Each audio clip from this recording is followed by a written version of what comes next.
নমস্কার। কবি রবি ঠাকুরের আফ্রিকা।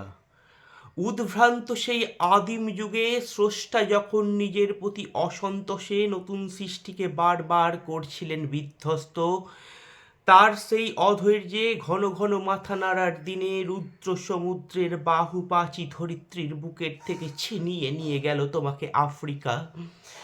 বাঁধলে তোমাকে বনস্পতির নিবিড় পাহারায় কৃপণ আলোর অন্তপুরে, সেখানে নিভৃত অবকাশে তুমি সংগ্রহ করছিলে দুর্গমের রহস্য, চিনছিলে জল স্থল আকাশের দুর্বোধ সংকেত, প্রকৃতির দৃষ্টি অতীত জাদু মন্ত্র জাগাচ্ছিল তোমার চেতনা অতীত মনে, বিদ্রুপ করছিলে ভীষণকে বিরূপের ছদ্মবেশে, শঙ্কাকে চাচ্ছিলে হার মানাতে, আপনাকে উগ্র করে বিভীষিকার প্রচণ্ড মহিমায়, তাণ্ডবের দুন্দুভি নিনাদে।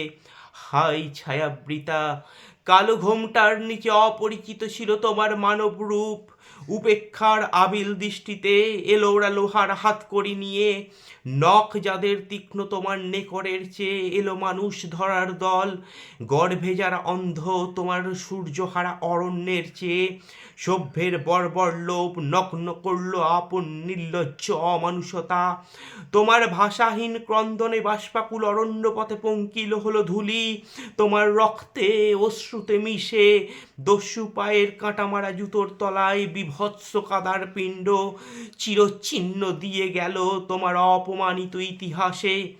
সমুদ্র পারে সেই মুহূর্তেই তাদের পাড়ায় পাড়ায় মন্দিরে বাজছিল পূজার ঘণ্টা, সকালে সন্ধ্যায় দয়াময় দেবতার নামে শিশুরা খেলছিল মায়ের কোলে, কবির সঙ্গীতে বেজে উঠেছিল সুন্দরের আরাধনা।